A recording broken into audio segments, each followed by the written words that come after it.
किसी सनसनीखेज फिल्म की तरह देखने वाले के असाब को मुसलसल तनाव में रखने वाले उन वाकयात का आगाज शाम 5 बजे टेलीविजन के खुसूसी न्यूज बुलेटिन से हुआ। रात 1:40 पर यह फिल्म अपने नुक्ताए अरूज पर उस वक्त पहुंची जब जनरल परवेज मुशर्रफ कैमरे के सामने आए। उस वक्त वो शदीद असाबी तनाव का शिकार दिखाई दिए। चुनाचे कैमरे बंद करके उन्हें जूस पेश किया गया और मशवरा दिया गया कि कुछ देर वो आराम कर लें। ये वाकयात 12 अक्टूबर 1999 के हैं, जब पाकिस्तान अचानक एक ऐसे दोराहे पर जा खड़ा हुआ जब तारीख में पहली बार इख्तियार न किसी आर्मी चीफ के हाथ में था और न रावलपिंडी कोर और उसके 111 ब्रिगेड के, जो हमेशा ऐसे मौके बरूए कार लाकर एक नए दौर की बुनियाद रखते हैं। इस बार तुरप का ये पत्ता कराची कोर और उसके कमांडर लेफ्टिनेंट जनरल मुजफ्फर उस्मानी के हाथ में था, जो चाहते तो पाकिस्तान की तारीख में एक नए बाब का इजाफा भी कर सकते थे। आप सुन रहे हैं BBC उर्दू की ऑडियो स्टोरी और मैं हूं साद सोहेल।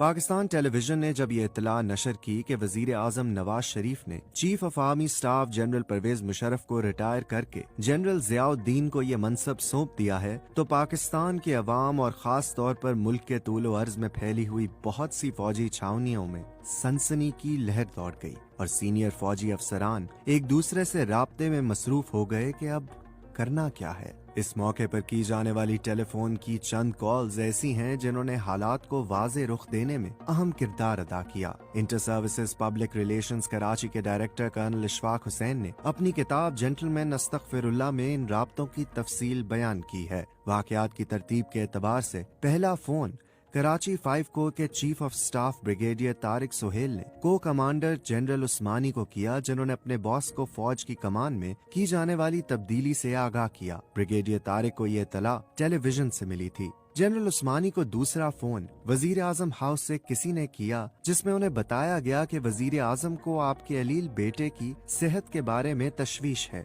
और अगर आप चाहें तो इलाज के लिए उसे बैरून मुल्क भिजवाया जा सकता है। जनरल उस्मानी को तीसरा phone chief of general staff lieutenant general Mahmood ने किया और उनसे मशवरा चाहा कि अब क्या किया जाए। मुसल्लह अफवाज के इन दोनों जिम्मेदारान के दरमियान होने वाली बातचीत मुख्तसर लेकिन वाज़ेह थी, जिसके बाद जिसे भी जो करना था उसके जहन में कोई अभाम बाकी ना रहा। इस फोन कॉल के दौरान जनरल उस्मानी ने जनरल महमूद से सवाल किया, क्या ऐसी सूरत हाल के बारे में जनरल मुशर्रफ ने कुछ हिदायत दी थी? जनरल महमूद ने कहा, जी दी थी। जनरल उस्मानी ने कहा कि बस तो फिर इन हिदायत पर अमल किया जाए। जनरल उस्मानी और जनरल महमूद के दरमियान होने वाले इस मुकालमे से इस तासुर की नफी होती है कि फौज इक़्तिदार संभालने के लिए तैयार न थी। इस सिलसिले में जनरल मुशर्रफ के कई बयानात भी रिकॉर्ड पर मौजूद हैं। अपनी किताब सबसे पहले पाकिस्तान में भी उन्होंने कुछ इसी किस्म की बात की है, लेकिन इसी किताब में उन्होंने ये भी लिखा है कि जनरल अजीज जानते थे कि उन्हें क्या करना है। जनरल शाहिद अजीज को क्या करना था उसकी तफसीलात उन्होंने अपनी किताब ये खामोशी कहाँ तक में बयान की है और लिखा है कि निहायत एहतियात से पूरा मंसूबा तैयार कर लिया गया था, जिसकी तफसीलात काबिले एतमाद जर्नैलों के लैपटॉप में भी मौजूद थी। जनरल उस्मानी को चौथा फोन थोड़ी ही देर पहले वजीर आजम की तरफ से नामजद किए जाने वाले chief of army staff general Ziauddin ने किया, जिन्होंने अपने तकर्रर और नई तब्दीलियों से आगाह करने के बाद उन्हें हिदायत दी कि वो एयरपोर्ट पर जाकर जनरल मुशर्रफ का इस्तकबाल करें और उन्हें पूरे एहतराम से आर्मी हाउस पहुंचा दे। ये फोन बंद हुआ ही होगा कि फोन की घंटी एक बार फिर बज उठी। इस बार दूसरी तरफ वजीर आजम नवाज शरीफ के military secretary brigadier Javed Iqbal थे। उनका पैगाम मुख्तसर और वाज़ेह था कि जनरल परवेज मुशर्रफ को प्रोटोकॉल देने की कोई जरूरत नहीं और ये कि उन्हें आर्मी हाउस में कैद कर दिया जाए। इन राब्तों से ये तो वाज़ेह हो गया कि आने वाले चंद घंटों में जो कुछ भी होना है, जनरल उस्मानी का किरदार उसमें कलीदी है। लेकिन एक ही वक्त में मुतज़ाद इत्तलात, हिदायत और ख्वाहिशात के हुजूम में खुद जनरल उस्मानी के जहन में उस वक्त क्या हलचल मच रही होगी, इसका जिक्र किताब में नहीं मिलता। अलबत्ता वो एक मुख्तसर जुमला जो उन्होंने जनरल महमूद से कहा था उनके जहन को समझने में मदद देता है, यानी जनरल मुशर्रफ की हिदायत पर अमल दरामद होगा। लेकिन ऐसा महसूस होता है कि कराची के बरक्स रावलपिंडी में लोगों का जहन अभी भी वाज़ेह नहीं था। वो खास तौर पर जनरल महमूद का, जो जनरल मुशर्रफ के कराची में उतरने और उनके मुकद्दर के फैसले के इंतजार में थे। यही वजह रही होगी कि जब जनरल उस्मानी ने जनरल महमूद से सवाल किया कि उन्होंने अपनी तरफ क्या इकदाम किए हैं तो उन्होंने नफी में जवाब दिया, लेकिन जब उन्हें यकीन आ गया कि जनरल उस्मानी मुकम्मल तौर पर जनरल मुशर्रफ के साथ हैं और हरकत में आ चुके हैं तो वो भी मुतहर्रिक हो गए। रावलपिंडी और कराची के दरमियान राब्तों के दौरान ही जनरल उस्मानी एयरपोर्ट पहुंच गए। IG सिंध राना मकबूल और deputy inspector general police Akbar Arai वहां पहले ही मौजूद थे और आपस में महवे गुफ्तगू थे। हमें एयरपोर्ट का कंट्रोल संभाल लेना चाहिए, IG ने अपने नायब को हिदायत की। मेरा ख्याल है कि ये मुनासिब नहीं क्योंकि फौज के दस्ते यहाँ मौजूद हैं, इसलिए खतरा है कि कार्रवाई के दौरान कहीं तसादुम न हो जाए। DIG ने मशवरा दिया। जनरल उस्मानी के कान में जैसे ही ये मकालमा पड़ा वो खामोशी से वहाँ से हट गए। उसका मकसद शायद ये था कि पुलिस के आला हुकाम इसी तासुर में रहें कि फौज की भारी तादाद यहाँ मौजूद है, हालांकि हकीकत उसके बरक्स थी। इसी दौरान उन्होंने general officer commanding major general Iftikhar से फोन पर राब्ता करके उन्हें दोस्तों समेत एयरपोर्ट पर जल्द पहुंचने की हिदायत की। जनरल उस्मानी एयरपोर्ट के रास्ते में भी एक बार राब्ता करके उन्हें ये हिदायत कर चुके थे, लेकिन उनकी अभी तक यहाँ आमद नहीं हो सकी थी। जनरल उस्मानी जनरल इफ्तिखार से बात करके फौरी तौर पर एयर ट्रैफिक कंट्रोल पहुंच गए। इसी दौरान जनरल इफ्तिखार भी वहीं पहुंच गए। Air traffic controller Yusuf Abbas ने जनरल इफ्तिखार को बताया कि उन्हें हिदायत की गई है कि जहाज का रुख नवाब शाह की तरफ मोड़ दिया जाए। जनरल इफ्तिखार ने अपना पिस्तौल निकालकर उनकी गर्दन पर रखा और हुक्म दिया कि वो पायलट से उनकी बात करवाएं। जनरल इफ्तिखार के स्टाफ ऑफिसर ने जनरल उस्मानी को नवाब शाह वाली इत्तला फराहम की तो उन्होंने नवाब शाह राब्ता करके मुताल्लिका यूनिट को वहां पहुंचने की हिदायत की, लेकिन वहां मुतय्यन फौजी दस्तों और एयरपोर्ट के दरमियान फासला ज्यादा था, इसलिए उनका वहां बर वक्त पहुंचना मुमकिन न था। जबकि पुलिस की भारी नफरी नवाब शाह एयरपोर्ट पर मौजूद थी, जिसे हिदायत थी कि जैसे ही तैयारा उतरे परवेज मुशर्रफ को गिरफ्तार कर लिया जाए। इस हंगामी कैफियत में फौरी फैसले की जरूरत थी क्योंकि जहाज नवाब शाह पहुंचता तो जनरल मुशर्रफ की गिरफ्तारी यकीनी थी। लिहाजा उन्होंने तैयारे का रुख कराची की तरफ मोड़ने की हिदायत की। इस दौरान में उन्होंने जनरल मुशर्रफ को कॉकपिट में बुलाकर उन्हें भी सूरत हाल से आगाह कर दिया और उन्हें तसल्ली दिलाई कि हालात कंट्रोल में हैं। जनरल मुशर्रफ और जनरल इफ्तिखार के पुराने घरेलू ताल्लुकात थे, इसलिए उन्होंने जनरल इफ्तिखार से अपने कुत्तों के नाम मालूम करके मजीद तसल्ली कर ली कि उन्हें कहीं धोखा तो नहीं दिया जा रहा। यूं जहाज बाहिफाजत कराची में उतर आया। जहाज लैंड हुआ तो ये जनरल मुशर्रफ ही थे जो सबसे पहले बाहर आए। जनरल उस्मानी और 2-3 दीगर मुसल्ला अफसरों ने सलूट करके उनका खैर मकदम किया, लेकिन जनरल मुशर्रफ इसके बावजूद पूरे एतमाद नहीं थे। कुछ सोचकर उन्होंने जनरल उस्मानी से सवाल किया कि जहाज में उनकी अहलिया भी मौजूद हैं, क्या वो तैयारे से बाहर आ सकती हैं? जनरल उस्मानी का जवाब इस बात में था। उसके बाद उन्होंने अपने स्टाफ अफसर मेजर जफर को हिदायत की कि वो बेगम साहिबा को तैयारे से बाहर लाएं। इस दौरान वो जनरल मुशर्रफ को लेकर VIP लाउंज पहुंच गए, जहां ताज़ा दम होने के लिए वो फौरन ही वॉशरूम चले गए। जनरल मुशर्रफ जैसे ही फ्रेश होकर बाहर आए, जनरल उस्मानी के चेहरे पर मुस्कुराहट बिखर गई और उन्होंने कहा, मुझे हिदायत की गई है कि आपको गिरफ्तार कर लिया जाए। ये सुनकर जनरल मुशर्रफ के चेहरे पर परेशानी अया हो गई। उनकी परेशानी को भांपते हुए जनरल उस्मानी ने फौरन ही उन्हें इत्मीनान दिलाते हुए कहा, बेफिक्र रहें सर, हालात काबू में हैं। उसके बाद वो उन्हें बाहर लाए और उन्हें उनकी गाड़ी पर सवार करा दिया। गाड़ी पर चीफ ऑफ आर्मी स्टाफ का झंडा लहरा रहा था। गोया एक मरहला कामयाबी से तय हो चुका था, अब एक नई मुहिम दरपेश थी। को हेडक्वार्टर्स पहुंचते तक जनरल परवेज मुशर्रफ अपने जहन में बहुत से फैसले कर चुके थे। चुनाचे उन्होंने वहां पहुंचते ही हिदायत की कि उनका खिताब नशर करने के इंतजामात किए जाएं। इस मकसद के लिए ISPR की मकामी क़यादत यानी कर्नल इशफाक हुसैन की तलाश शुरू हुई। वो इब्तदाई चंद घंटों तक रावलपिंडी में ISPR की मरकजी कमांड से हिदायत हासिल करने के लिए राब्तों की कोशिश में नाकामी के बाद कोर कमांडर की रिहाइश का फ्लैग स्टाफ हाउस और आर्मी हाउस से होते हुए को कमांडर ऑफिस पहुंचे तो उन्हें मालूम हुआ कि तकरीर लिखी जा रही है। चुनाचे वो उसे नशर कराने के इंतजामात में मसरूफ हो गए। उन्होंने PTV की रिकॉर्डिंग टीम को कोर हेडक्वार्टर्स भेजने की हिदायत की तो डायरेक्टर करंट अफेयर्स अतर वकार अजीम ने अपनी बेबसी का इजहार किया और कहा कि ये काम इसी सूरत में मुमकिन है अगर वो खुद वहां पहुंचकर इसके इंतजामात करें। उस वक्त फौज ने PTV कराची की नाकाबंदी कर रखी थी। इस सूरत हाल में किसी का अंदर जाना और बाहर निकलना नामुमकिन था। कर्नल इशफाक वहां पहुंचे तो देखा कि टीवी का अमला गुज़िश्ता कई घंटों से वहां भूखा प्यासा महसूर था। उन्होंने गैर जरूरी अमले के वहां से निकलने के इंतजामात और दीगर लोगों के खाने पीने का बंदोबस्त किया और हिदायत की कि टेलीविजन से यह ऐलान नशर किया जाए कि जनरल मुशर्रफ कुछ देर के बाद कौम से खिताब करेंगे। अथर वकार अजीम ने इससे माजूरी का इजहार किया और बताया कि टीवी का सिग्नल बंद है, इसलिए वो कुछ करने से कासिर है। चंद मिनट के राब्तों के बाद कर्नल इशफाक टेलीविजन की नशरियात बहाल करने में कामयाब हो गए और इस तरह जनरल मुशर्रफ के खिताब की इत्तला नशर करने की राह में ये हायल रुकावट दूर हो गई। ऐलान नशर करने का इंतजाम तो हो गया, लेकिन अब उन लोगों के सामने ये सवाल आन खड़ा हुआ कि जनरल मुशर्रफ किस हैसियत से कौम से खिताब करेंगे। कर्नल इशफाक लिखते हैं कि जब वो कोर हेडक्वार्टर से रवाना हुए थे तो उस वक्त तक ये सवाल उनके सामने नहीं था। इसका मतलब ये था कि अब फैसले की तमाम तर जिम्मेदारी उन पर आ पड़ी है।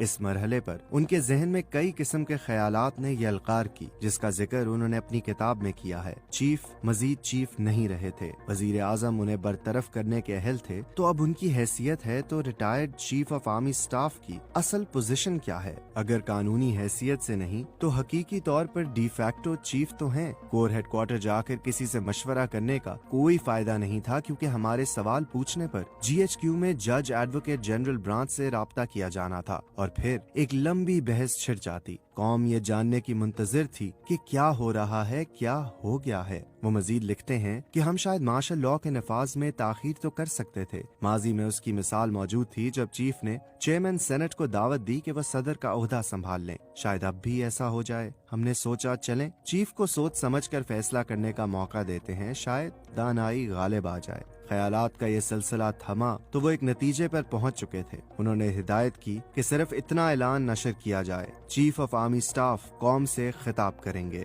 आम हालात में अगर ऐसी इत्तला ज़बानी भी दी जाती तो काफी होता, लेकिन उस वक्त सूरत हाल गैर मामूली थी और टेलीविजन वाले बहुत मोहतात थे। यही सबब था कि उन्होंने ऐलान की इबारत लिख कर देने का मुतालबा किया। कर्नल इशफाक ने ये ऐलान जब अपने हाथ से लिख कर उनके हवाले किया तो उस पर दस्तखत करने का मुतालबा भी किया गया, जिसे पूरा करके ऐलान के रास्ते में हायल रुकावटें दूर की गयी। कर्नल इशफाक टेलीविजन की टीम लेकर खुद हेडक्वार्टर्स पहुँचे और रिकॉर्डिंग के इंतजाम शुरू कर दिए गए। इस दौरान में तकरीर भी तैयार हो चुकी थी। तकरीर कर्नल इशफाक के हवाले की गई कि एक निगाह वो भी इस पर डाल लें। जनरल मुशर्रफ ने अपनी किताब सबसे पहले पाकिस्तान में लिखा है कि मैंने तकरीर अपने हाथ से लिखनी शुरू कर दी। जब वो मुकम्मल हो गई तो साथियों ने उसकी मंजूरी दे दी। ये साथी कौन थे, किताब उनके बारे में खामोश है। कर्नल इशफाक ने सहाफी फारूक आदिल को बताया कि ये तकरीर मंगला कोर से ताल्लुक रखने वाले एक मेजर जनरल इकबाल ने लिखी थी। ये फौजी अंदाज में लिखी गई एक तहरीर थी, जिसे तकरीर की जबान में बदलने के लिए काफी मेहनत की जरूरत थी।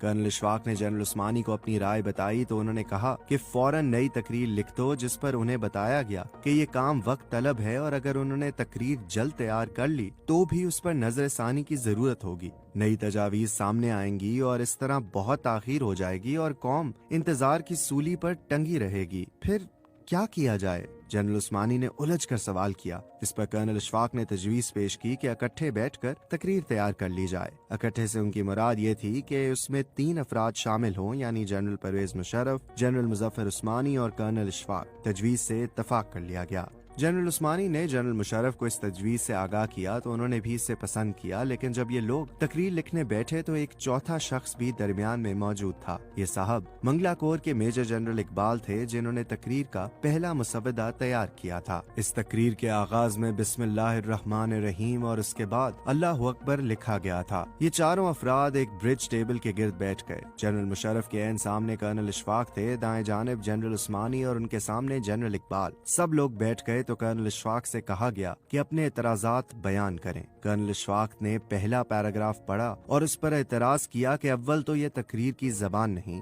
और दूसरे उसका लबो लहजा अवामी के बजाय फौजी है, जिसके मुखातिब फौजी तो हो सकते हैं, आम शहरी नहीं। जनरल इकबाल ने इन एतराजात के जवाब में और अपनी तकरीर के दिफा में बात शुरू की तो जनरल मुशर्रफ ने कर्नल इशफाक के एतराजात को दुरुस्त करार देकर जनरल को खामोश करा दिया। उसके बाद कर्नल इशफाक ने वहीं बैठे बैठे मुतबादिल पैराग्राफ लिख कर सुनाया। जनरल मुशर्रफ ने उसकी मंजूरी दे दी। इस तरह पहली तकरीर के इब्तदाई 4 पैरे मुस्तरद और मुतबादिल पैरे यके बाद दीगरे मंजूर हो गए तो जनरल इकबाल मेज से उठकर कमरे के एक तरफ खड़े बाज दीगर अफसरों में शामिल हो गए और थोड़ी देर के बाद कमरे से भी बाहर चले गए। इस दौरान में एक एक पैरा करके कर्नल इशफाक तकरीर लिखते चले गए और उसकी मंजूरी मिलती चली गई। अब तकरीर रिकॉर्डिंग के लिए तैयार थी, लेकिन अब सवाल ये दरपेश था कि जनरल साहब किस लिबास में तकरीर रिकॉर्ड कराएंगे। जनरल साहब उस वक्त फौजी लिबास में नहीं थे। फैसला हुआ कि वो कमांडो की वर्दी में कौम के सामने आएंगे।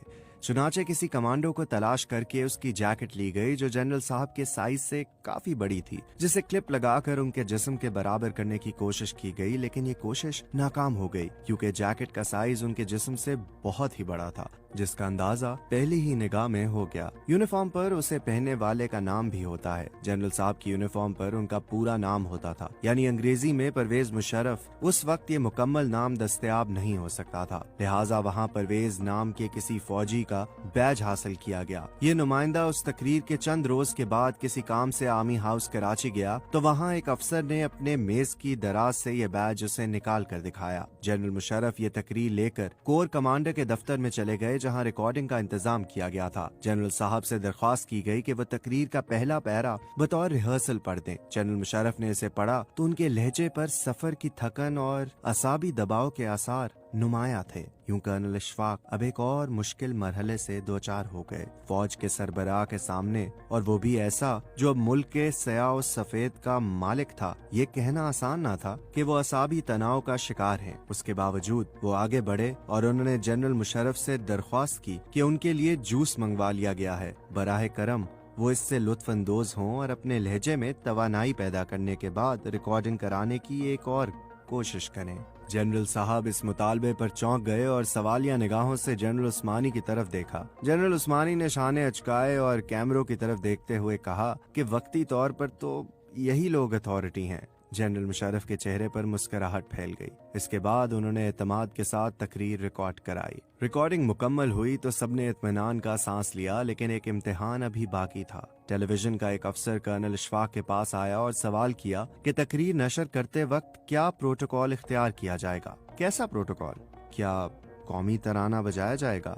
ये एक निहायत पेचीदा और खतरनाक सवाल था। कर्नल इशफाक ने उन्हें बताया कि जनरल साहब अभी सिर्फ चीफ ऑफ आर्मी स्टाफ हैं, लिहाजा बेहतर यही होगा कि कौमी तराना ना बजाया जाए। यूं ये तमाम मराहिल मुकम्मल करने के बाद ये तकरीर रात 2:45 पर नशर करने की नौबत आई। कर्नल इशफाक कहते हैं कि एक अलामत के तौर पर कौमी तराने के ना चलाए जाने और चीफ मार्शल लॉ एडमिनिस्ट्रेटर के बजाय सिर्फ आर्मी चीफ की हैसियत से उनकी तकरीर के नशर कराने के पसे पुश्त एक हिकमत ये भी पोशीदा थी कि मुमकिन है कि आगे चलकर दानाई गालिब आ जाए और 17 अगस्त के वाक़ये में जनरल असलम बेग ने जैसे चेयरमैन सेनेट को सदारत का मनसब संभाल कर मार्शल लॉ का रास्ता रोका था, ऐसी ही कोई सूरत अब भी पैदा हो जाए। लेकिन जनरल मुशर्रफ ने अपनी तकरीर में अपने लिए चीफ एग्जीक्यूटिव के ओहदे का ऐलान करके ये रास्ता बंद कर दिया और यूं कौम एक ऐसे सफर पर एक बार फिर गामजन हो गई जिसका तजर्बा इससे पहले भी कई बार हो चुका था। इस ऑडियो स्टोरी की स्क्रिप्ट के मुसन्निफ हैं फारूक आदिल, जिनका तहरीर करदा आर्टिकल पढ़ने के लिए आप विजिट कर सकते हैं bbcurdu.com।